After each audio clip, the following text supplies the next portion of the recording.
Primeiramente, o senhor Lula confunde auxílio emergencial com Auxílio Brasil.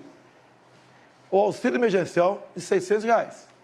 E o senhor que fala tanto de pobre, deixar bem claro, durante o ano 2020, quando o povo foi obrigado a ficar em casa, não por decisão desse presidente, mas por decisão de muitos governadores do seu partido, eles iam morrer de fome. E só de auxílio emergencial em 2020, nós gastamos o equivalente a 15 anos de Bolsa Família. E o Bolsa Família pagava muito pouco. Eu tinha vergonha de ver as pessoas mais humildes, especial do Nordeste, do interior do Nordeste, recebendo, algumas famílias, começando a receber R$42 por mês. Se eu só podia dar algo melhor, como está dizendo agora, por que não deu lá atrás? Porque agora, quando a gente chega e passa para 400, contra a sua bancada do PT, e depois passa para 600, o senhor quer se arvorar de grande benfeitor que vai prometer. O senhor promete o tempo todo. O senhor prometeu levar água para o Nordeste.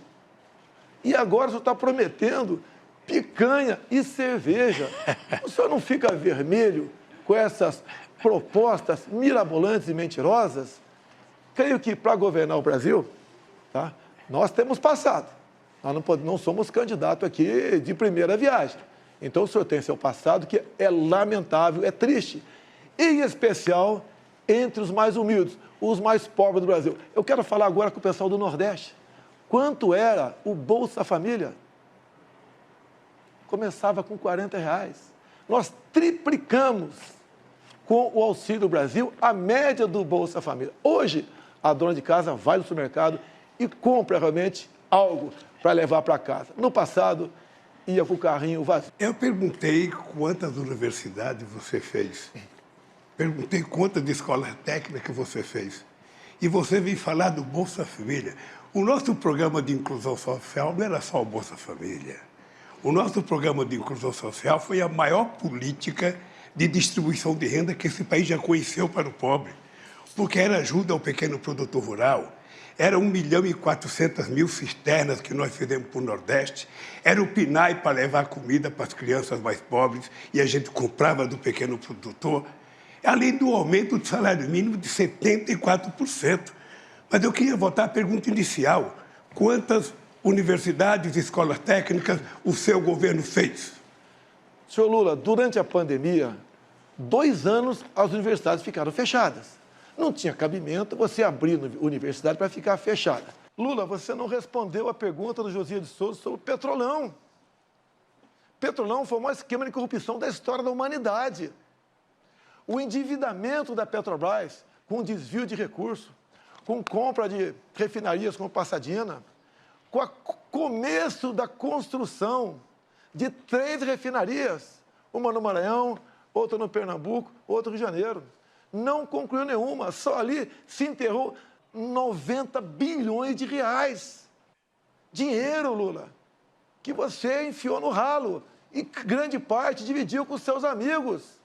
Muitos devolveram centenas de milhões de reais.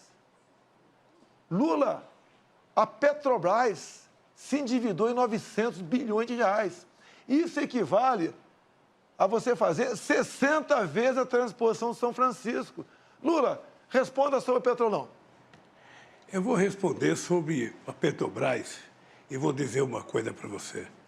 A Petrobras tinha uma dívida de 300 milhões e essa dívida foi feita porque a Petrobras precisava tirar o pré-sal de 7.000 metros de profundidade que vocês não acreditavam. E muita gente nesse país dizia que era impossível tirar o petróleo de 7.000 metros de profundidade. E nós conseguimos tirar, e hoje o barril de petróleo colocado em terra é quase que o mesmo preço do barril de petróleo da Arábia Saudita. A segunda coisa é que eu fiz a capitalização da Petrobras de 70 bilhões, foi a maior capitalização da história do capitalismo em dezembro de 2010 e transformei a Petrobras na segunda maior empresa de energia do mundo. E isso permitiu que a gente ficasse autossuficiente. O que acontece é que nós decidimos fazer refinaria, sim. o polo petroquímico de Itaboraí, no Rio de Janeiro, que foi parado. Nós decidimos fazer a refinaria no Maranhão, uma refinaria no Ceará. Fizemos a refinaria de querosene, sabe, no Rio Grande do Norte. Porque esse país queria ser exportador de produtos derivados e não de óleo cru, como está sendo agora.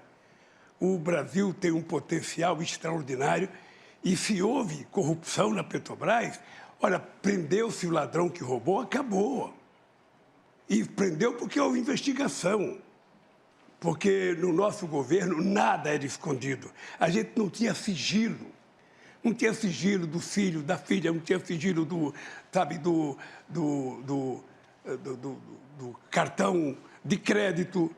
A gente não tinha sigilo das casas, nada, tudo era ali. Era o portal da transparência e era a lei de informação, a lei de acesso à informação, que foram duas obras-primas que o PT criou para que o povo acompanhasse em tempo real a coisa que foram feitas nesse país. Quando você fala em crescimento, você mente o tempo todo. Dá um Google você em casa. Vê quanto foi o crescimento do Brasil em 2015, 2016. Governo do PT. O Brasil caiu na ordem de 7%. Tinha pandemia naquele tempo? Tinha guerra lá fora? Não. Mas tinha corrupção em abundância no Brasil. Em 2020, o mundo todo sofreu com a economia. Falavam lá fora que o Brasil ia cair 10%. Caiu 10%. No ano seguinte, recuperamos. Ou seja, com pandemia, com uma guerra lá fora e com uma crise ideológica, nós ficamos no 0 a 0 em 2 anos. E em 2 anos você perdeu 7%. Sem pandemia, sem falta d'água e sem guerra lá fora. Há uma diferença enorme entre cuidar da economia com uma pessoa como eu e o Paulo Guedes e você. E para falar economia, prezado Lula, quem vai ser seu ministro da economia? Já decidiu? Ou está barganhando ainda com algum partido político? Quem vai ser seu ministro da economia, Lula? Fala para a gente aqui. Uma coisa, eu falei do meu governo. O governo mais exitoso da história do Brasil. Um governo que tirou 36 milhões de pessoas da miséria absoluta. Um governo que colocou 42 milhões do povo brasileiro a um padrão de consumo de classe média. O governo que faz mais universidade na história do Brasil. O governo que mais colocou jovens. Nós pegamos o Brasil com 3 milhões e meio de jovens na universidade, deixamos com 8 milhões de jovens na universidade. O Brasil tinha 140 escolas técnicas, nós fizemos 422 escolas técnicas. Ou seja, nós aprimoramos porque nós tínhamos o melhor ministro da Educação do Brasil, que era o companheiro Fernando Haddad. O melhor ministro da Educação, que fez do Fundeb. O orçamento da educação subiu 160% no nosso governo. A gente criou o piso salarial dos professores, porque esse país estava dando um salto de qualidade. O Brasil era a 12ª economia do mundo, chegou à 6ª economia do mundo. Eu não sei se o adversário meu se lembra, eu era o único presidente do Brasil, da história do Brasil, convidado para todas as reuniões do G8 e convidado para 2 reuniões do G20. E por que a gente era convidado? Porque tinha uma coisa que a gente cuidava que você não cuida, que era a questão do clima. Foi no nosso governo o menor desmatamento da Amazônia. Foi no nosso governo. E o seu é o maior todo ano. Vocês estão brincando de desmatar. Vocês estão brincando de abrir cerca, vocês estão brincando de derrubar árvore, vocês vão ver o que vai acontecer com o comércio brasileiro. Porque o brasileiro do agronegócio, que é sério, aquele que quer ganhar dinheiro, aquele que quer exportar, sabe que não pode invadir a Amazônia. Então, nós vamos ganhar as eleições para poder cuidar da Amazônia e não permitir que haja invasão em terra indígena, em garimpo ilegal e muito menos alguém querer plantar milho, soja ou algum outro produto no lugar que nos pode plantar. Nós temos 30 milhões de alqueires de terra degradada que pode ser recuperada para plantar o que quiser no país. Então, eu queria que você explicasse um pouco o desmatamento da Amazônia, da forma irresponsável que está acontecendo agora no seu governo. Então fica aqui que eu explico. Tá bem. Pode ficar aqui? Pode. Dá um Google em casa aí. Desmatamento, 2003 a 2006. 4 anos do governo Lula. Depois dá um Google, desmatamento, Jair Bolsonaro. 2019 a 22. No seu governo, foi desmatado mais do dobro do que no meu. Dá o Google em casa. Deixa ele falar Dá uma o Google, coisa. não, deixa eu terminar, Lula. Dá o Google em casa. Você desmatou 2,5 vezes mais do que no meu governo, Lula. Você fala em economia, eu peguei o Brasil endividado, quebrado contigo, roubalheira. Agora, esse ano, o Brasil passou da 13ª para a 10ª economia do mundo. E mais ainda, quando você fala em educação, quem foi que deu o maior reajuste aos professores do Brasil? Você está olhando para ele, Jair Bolsonaro, 33%. Isso é tratar com dignidade dos professores. Acabou? Acabou? Vamos lá. Eu vou lhe falar uma coisa. Pode dar um Google, pode dar o que você quiser, você vai perceber que quando eu ganhei as eleições, tinha um desmatamento de 27 mil quilômetros. Caiu para 4 mil quilômetros. O Brasil participou da COP15 em Copenhague, participou do Encontro de Paris, em que o Brasil era elogiado porque o Brasil era o país que menos desmatava e que mais cuidava da questão ambiental. Não existiu nenhum governo que fizesse o que a gente fez na questão ambiental. E agora nós vamos fazer mais, porque nós vamos fazer com que, sabe, a agricultura de baixo carbono possa fazer com que o Brasil receba, sabe, quem sabe, muito dinheiro da União Europeia e de outros países por conta do sequestro de gás de efeito estufa que nós vamos fazer preservando a Amazônia, coisa que você não sabe. Nós vamos tentar fazer da biodiversidade da Amazônia uma forma de enriquecimento daquele povo da Amazônia, de quase 30 milhões de pessoas que moram lá, e não desmatar e não desmontar como vocês estão fazendo. Destruição. Essa é a palavra, destruição. Invasão de terra indígena, garimpo ilegal, coisa que nós vamos proibir. O nosso governo não vai ter. Aliás, eu vou te dar uma novidade. Eu vou criar o Ministério dos Povos Originários. Esse país vai ter o Ministério dos Povos Originários. Os indígenas vão indicar o ministro nesse país. Quanto mais ministério, melhor, né?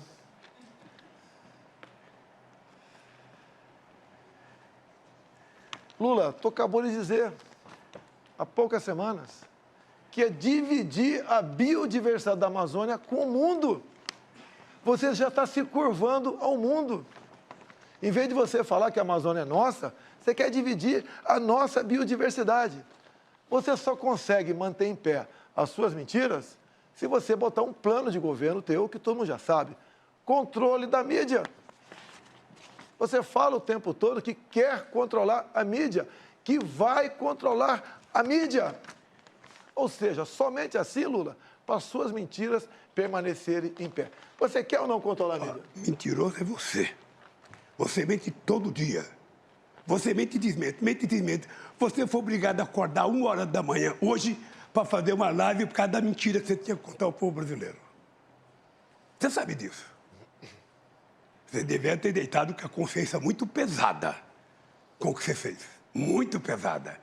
Porque levantar 1h da manhã para fazer uma live, eu não disse aquilo, eu não fiz aquilo. Quem te conhece sabe o que você fez. Quem te conhece sabe o que você fez. Então, deixa eu lhe falar uma coisa, Bolsonaro. Esse país precisa de gente com muita seriedade para governar. Esse país tem que ter alguém que tenha credibilidade da sociedade brasileira. Esse país tem que ter alguém que garanta a estabilidade nesse país. E esse país precisa ter alguém que tenha previsibilidade.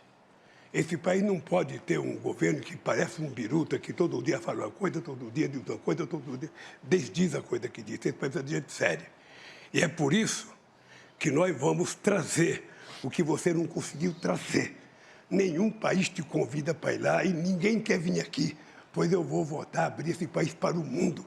O que nós vamos fazer é fazer a da Amazônia, nós vamos fazer acordos para pesquisar a riqueza da biodiversidade da Amazônia em bem do povo brasileiro e em bem da humanidade.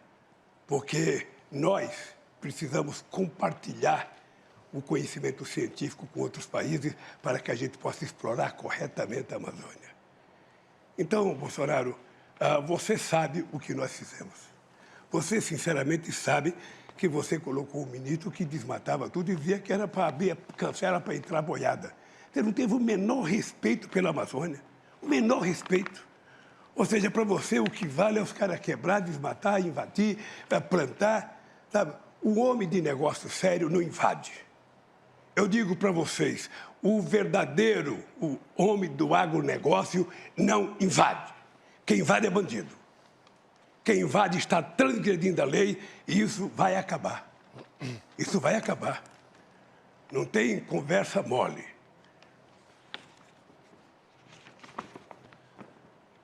Em 14 anos, Quem é você? Você não fez nada.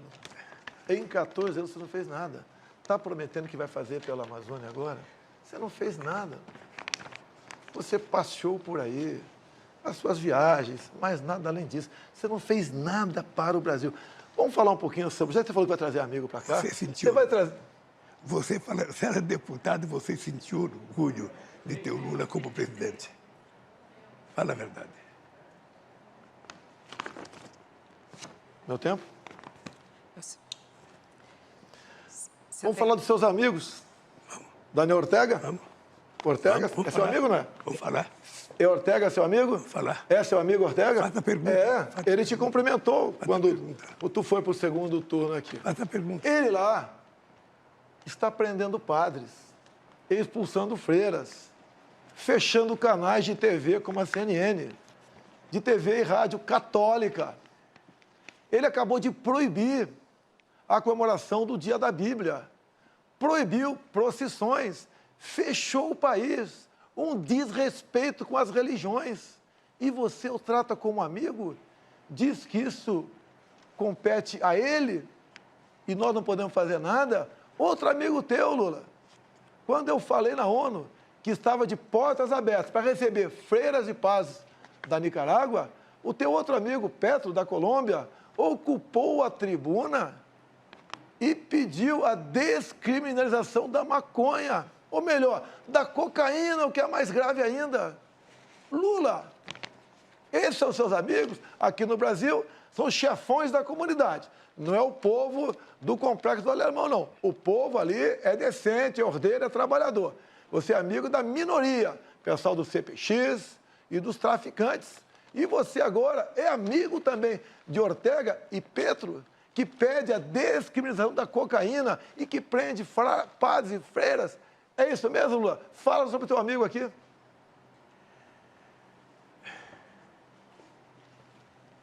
Eu senti muito orgulho de, no dia 19 de julho de 1980, ir participar da comemoração do aniversário da Revolução Sandinista, que derrubaram um ditador chamado Somoza de 30 anos.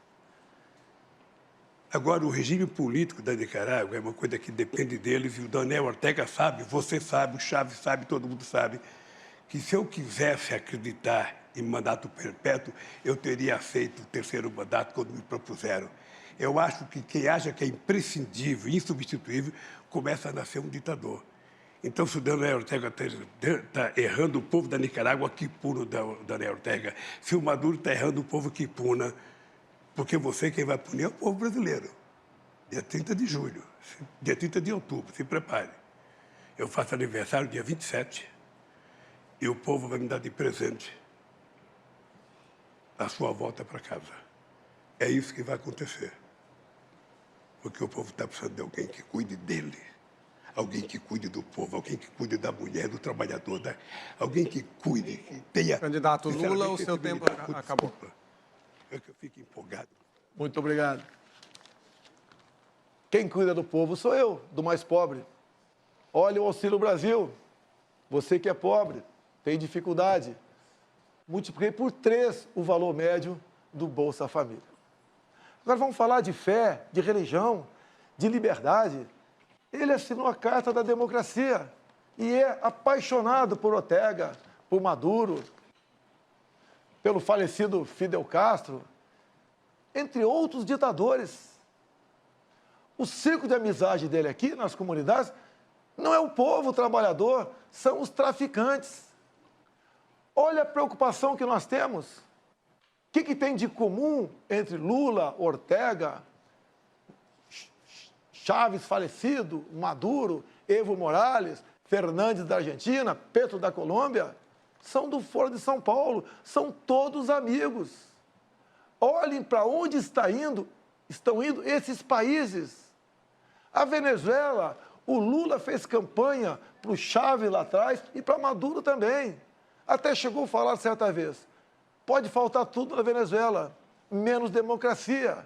Olhe como é que está o povo da Venezuela, o país mais rico do mundo em petróleo, cujo povo vive numa pobreza abaixo dos nossos irmãos do Haiti. Olha para onde está indo a nossa Argentina. Deixo claro, Fernandes, ainda candidato, foi visitar o Lula na cadeia em Curitiba. Se elegeu presidente. Olha como é que está a economia da Argentina. 40% do povo da Argentina está na linha da pobreza. Já reviram lixões para sobreviver. É isso que nós queremos para o Brasil? Botar umas pessoas como essa, sem qualquer qualificação intelectual ou moral, para administrar nosso país? Ele quer voltar à cena do crime, o seu Geraldo Alckmin. O povo não vai deixar isso acontecer. Esse nosso povo respira liberdade. Lula, durante a pandemia, fecharam igrejas. Muitos governadores do teu partido, você não falou nada. Igreja não se fecha nem em tempo de guerra. E você permitiu que seus governadores fechassem igreja, Lula. Que respeito você tem para com as religiões? Nenhum. Lula, vá lá para Roraima, ver o povo venezuelano fugindo para cá. Homens e mulheres chegando, pesando 15 quilos abaixo. Não chega nem um cão ou gato com essas 600 pessoas todo dia. Sabe por quê, Lula? E os seus animais foram comidos na Venezuela. Pobreza e miséria. O único que vive muito bem lá, um dos raros, é o próprio Maduro. Mais ninguém. Vejam vocês, relatos de venezuelanos, por que chegaram a esse ponto? Acreditaram nas mentiras, nas propostas mirabolantes. Vou te dar carne e cerveja. Se você estava tão preocupado com o pobre assim, como disse que está, Lula, por que o Bolsa Família começava com R$ 42 por mês para uma família? Média R$ 190. Se o Brasil está tão bem na economia, como você disse que estava, por que tu não pagou? Um Bolsa Família melhor, digno do povo brasileiro. Eu tripliquei esse valor, achando recurso no orçamento, mesmo sendo o primeiro presidente que pegou o teto de gasto, negociando com o parlamento, contra o PT. Se dependesse do PT, você aí de casa, você que hoje recebe o Auxílio Brasil de R$ 600, estaria ganhando Bolsa Família de R$ 40 a R$ 190. Uma vergonha. Uma pessoa que se gaba da sua economia, pagar isso para você, meu irmão, pobre. Sabemos a sua dificuldade, sabemos o seu sofrimento. Sei que você levanta de madrugada para ir trabalhar. E repito aqui, por que só poucas cidades brasileiras, capitais, têm metrô? E na Venezuela tem com dinheiro nosso. Por que nas outras capitais não tem? Esse cara manda dinheiro para fora, porque parte volta para o bolso deles, da turma dele. Lá fora, Cuba, Venezuela, não tem TCU, não tem CGU, não tem fiscalização de nada. Vivíamos, como disse Gilmar Mendes há pouco tempo atrás, numa cleptocracia. Um país governado por ladrões. Quem disse foi o Gilmar Mendes. E também Barroso disse semelhante. Roubaram tudo o que quiseram. Diz Barroso. Tem prova, contraprova, dinheiro, conta bancária. Lula, você devia ficar em casa, Lula. Ficar em casa, curtindo a vida e não querendo voltar à cena do crime. Lula, tu é uma vergonha nacional.